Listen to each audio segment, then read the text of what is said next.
Welcome in to Make Your Money Matter. I'm your host, Brad Barrett. Let me pose a question to you before we start today. Do you have at least $1 million in a tax-deferred account, an account like an IRA or a 401k? And if you do, stay tuned here. And by the way, if you don't, you should also stay tuned. And here's why. You want to make sure as you're building up towards that number that you know what to do once you get there. But before we get started, make sure to smash that subscribe button and hit the notification bell so you don't miss a single episode. All right, let's get into it. Okay, obviously I'm trying to hit you on the nose here because if you answered yes to having at least $1 million in a tax-deferred type of account, you want to stay tuned here for the next couple minutes, and I want to show you how you can keep more of that $1 million for yourself and theoretically away from Uncle Sam. And by the way, conversely, again, if you didn't answer yes to that question, it is really good to learn. So lean into this. So see what's ahead and really how to prepare once you get there. Now, this idea that I'm bringing up today on our show came from some articles I was reading on Kiplinger and some other sources, and something that happened to me. It was actually a referral from a good friend of mine who I've worked with for a long time. And we were having this jovial conversation. It was a client discovery. So I normally don't take this approach, but I wanted to share this. And I've known this guy for a little bit, and we were talking about helping him out for his planning and his accounts and all of his investments. And he had said something where it's like, okay, hey, I've amassed this $1 million and I want to walk you through it in savings and retirement. And he goes like, I think I'm ready to work with somebody. And I kind of just jokingly said, again, I knew the person. I was like, well, you don't really have $1 million. And he almost got defensive. And he goes, what are you talking about? It's right there on my 401k statement. I said, yeah, but that's tax deferred. He goes, what do you mean? Well, tax deferred. So the net that $1 million is really more like, again, depending on your tax bracket, probably more around 700,000. So I saw him pause for a minute because I think he realized what I was saying, and we kind of joked and smiled a little bit.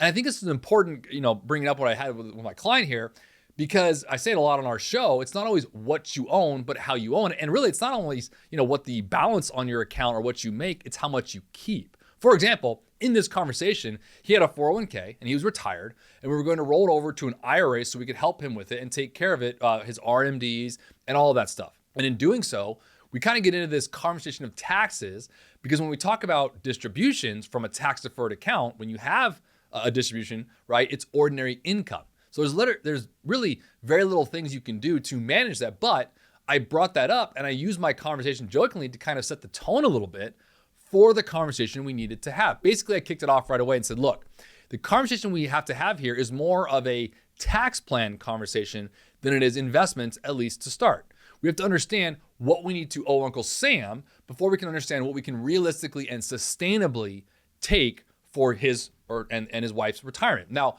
it obviously poses the questions, I think, to you as well when you think about this, right? You're kind of going like, well, Brad, why, if you being a financial advisor, why are you talking so much about taxes? Well, number one, we're in tax season right now. But number two, and most importantly, is that taxes have everything to do with your overall financial success. Again, it's not always what you make, it's what you keep. We've probably heard me say this before, right? This is nothing new, but I want to bring this back up to make sure that we can focus on this, because most of us won't typically be in a lower tax bracket in the future. Now, clearly that's a subjective statement I just made, and it's very individually based, but the way things are going, and I'm hypothecating here, that taxes will have to go up at least a little bit. And so we need to focus on that, and we need to make sure it doesn't wreak havoc, if you will, on your retirement. Because, for example, let me just play this out. This has to do with my conversation with this client as we were putting the plan together. The combination of things for him were in his age, where he was, of Social Security benefits that he was already taking, plus the withdrawals that he wanted to take from his tax deferred account, can wreak a complete havoc on his retirement, right? The income, the Social Security income, will most likely be fully taxable if you have $1 million or more in a tax deferred account. So you can go through that specifically with your CPA. Now, in this case, it was a 401k, but this could be an IRA and things like that. And at the time, for him at his age, having also needed to be taking RMDs, which was required minimum distribution. So I've said this before on old webinars I used to do. It's kind of like this anecdotally out there in the universe. It's called the tax torpedo. You might have heard of that before, right? Where you could, pay 40 to 50% tax rate by actually taking extra withdrawals from your tax deferred investments and not realizing you're doing it. So you always think, okay, well, how do I avoid this tax torpedo? And you don't have to sit and hope for this. You can actually do planning, which is what I want to bring up.